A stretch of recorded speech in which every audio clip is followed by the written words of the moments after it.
प्रमेय 6.2 कथन है हमारे पास, यदि एक रेखा किसी त्रिभुज की दो भुजाओं को, ये हमने ले लिया एक त्रिभुज ABC, ये ले लिया मैंने त्रिभुज ABC, एक रेखा है, मान लो रेखा L है, त्रिभुज की दो भुजाओं को, कौन कौन सी दो भुजाओं को, AB और AC को एक ही अनुपात में विभाजित करे तो वह तीसरी भुजा के समांतर होती है। अब विभाजित है तो AB का विभाजक बिंदु D और AC का विभाजक बिंदु E मान लेते हैं। तो हमें क्या ज्ञात है, ज्ञात है त्रिभुज ABC में रेखा L त्रिभुज की दो भुजाओं को, कौन कौन सी दो भुजाओं को, त्रिभुज की भुजाओं AB एवं AC को क्रमशः कौन कौन से बिंदु, बिंदु D एवं E पर काटती है। ठीक है, त्रिभुज ABC में एक रेखा L त्रिभुज की AB एवं AC भुजाओं को क्रमशः बिंदु D एवं E पर काटती है। तो हमें क्या सिद्ध करना है, भुजाओं को एक ही अनुपात में विभाजित करें, पहले से दिया हुआ है, अर्थात और क्या दिया हुआ है, AD बटे DB बराबर एक ही अनुपात, मतलब AD बटे DB का जो अनुपात है वही अनुपात AE बटे EC का है। AD बटे DB बराबर AE बटे EC, इक्वेशन नंबर फर्स्ट। ठीक, अब हमें सिद्ध क्या करना है भैया, हमें सिद्ध क्या करना है, सिद्ध करना है तो वह तीसरी भुजा के समांतर होगी, BC समांतर L या BC समांतर DE। क्या लिखना चाहेंगे आप, जो लिख, हाँ BC समांतर DE। चलो ये सिद्ध करना है हमें। अब ले लिया उपपत्ति, उपपत्ति में हम लेते हैं कि माना, देखिए BC समांतर D हमें सिद्ध करना है, लेकिन हम ये कह रहे हैं कि माना BC समांतर D नहीं है और BC के समांतर हम एक अन्य रेखा खींचते हैं DE डैश, जो खींच रहे हैं जानबूझ के वो तो रहेगी ना समांतर, जानबूझ के हम खींच रहे हैं कि BC के समांतर एक रेखा हम कौन सी खींच रहे हैं, DE डैश।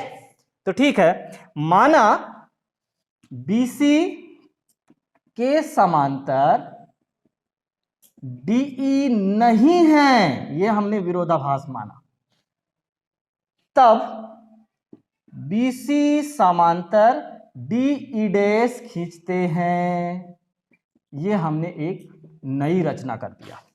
क्या कर दिया, BC के समांतर हमने कहा कि D नहीं है भाई, BC के समांतर तो कौन है, E डैश है। E डैश को आप ऊपर ले लो चाहे नीचे ले लो, ये हमने सोचा कि हमने इसको जानबूझ के खींचा है। तो जब DE डैश है तब थेल्स प्रमेय से, थेल्स प्रमेय या आधारभूत आनुपातिक प्रमेय या प्रमेय 6.1, थेल्स प्रमेय का ही नाम क्या है, आधारभूत आनुपातिक प्रमेय या प्रमेय 6.1।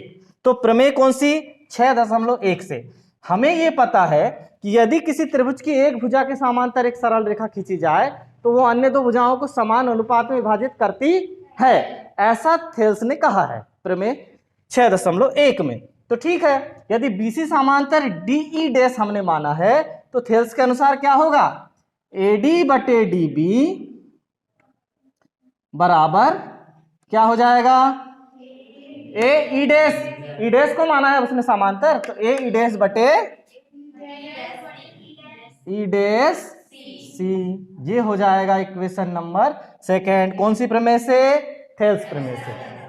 ठीक, समीकरण 1 और 2 में कोई खासियत नजर आ रही है, हाँ देखो समीकरण 1 और 2 में हमें क्या खासियत नजर आ रही है कि दोनों के AD बटे DB बराबर है। तो देखिए ये लेफ्ट हैंड साइड बराबर समीकरण 1 एवं 2 से, समीकरण 1 एवं 2 से क्या हो जाएगा, AE बटे EC बराबर AE डैश बटे E डैश C। ठीक है, इसको चाहो तो कौन सा समीकरण दे दो अब 3। अब हम क्या करेंगे कि समीकरण 3 के दोनों पक्षों में एक जोड़ने पर, दोनों पक्षों में एक इसलिए जोड़ रहे हैं हम, देखिए दोनों पक्षों में एक जोड़ रहे हैं। यहां से हम निकले तो कोई व्यक्ति पिंडरई में जाकर एक बार पानी पीने के लिए रुक रहा है, उसके बाद सीधे बरघाट जा रहा है, और कोई व्यक्ति जावरकाटी में जाकर एक बार पानी पीने के लिए रुक रहा है, उसके बाद सीधे बरघाट जा रहा है। तो दोनों ने दूरी बराबर तय किए कि नहीं? कहीं रुके हमको क्या लेना देना, लेकिन दूरी दोनों ने बराबर तय की, इसलिए हम एक को यहां जोड़कर इसी तरह की स्थिति बना रहे हैं। दोनों पक्षों में एक जोड़ने पर हम पाते हैं AE बटे EC धन 1 बराबर AE डैश बटे E डैश C धन 1। अब दोनों पक्षों में एक जोड़ दीजिए तो क्या बन जाएगा? AE धन EC बटे EC बराबर AE डैश धन E डैश C बटे E डैश C। ये A से गया, E में जाकर रुका और फिर C तक गया, फिर A से निकला, E डैश में जाकर रुका और C तक गया। दोनों ने कितनी दूरी तय की है? दोनों ने ऐसी दूरी तय कर लिए। देखो A से E गया, E से C गया, A से E डैश गया, E डैश से C गया। दोनों ने कितनी दूरी तय की है? AC कर लिए। और नीचे कौन है? EC, और इसके भी बट नीचे EC। अब जब हम इनको क्या कर दें, AC से AC कट जाएगा, AC से कट जाएगा। आप उस तरफ ले जा लो तो भी कटेगा, इस तरफ ला लो तो भी कट जाएगा। और नीचे हर वाले EC और E डैश C को ऊपर ला लेंगे तो क्या हो जाएगा? EC बराबर E डैश C। अब वो लोग बता रहे हैं कि जावरकाटी और पिंडरई वास्तव में एक ही गांव है। देखो E डैश C और EC दोनों दूरी समान कब होंगी? दोनों दूरी समान कब होंगी? जब एक ही बिंदु से निकलकर उसी बिंदु दूसरे बिंदु तक पहुंचेगी।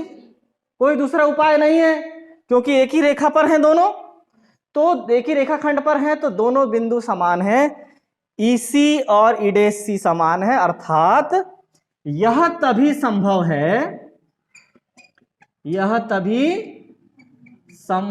है जब E एवं E डैश एक ही बिंदु हो, दोनों एक ही बिंदु हो, तब E एवं E डैश दोनों एक ही बिंदु हो। तो क्या हो जाएगा? ये दोनों जब एक ही बिंदु हैं तो क्या होगा? अर्थात हमारा माना गया तथ्य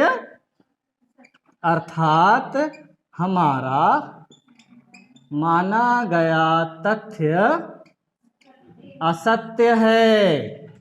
और जब तथ्य असत्य हो गया है तो क्या हो जाएगा? क्या माने हमने? BC के समांतर DE नहीं है, तो क्या हो जाएगा? BC समांतर DE सिद्ध हो जाएगा। नहीं है वाला कथन गलत हो जाएगा और BC समांतर DE सिद्ध हो जाएगा।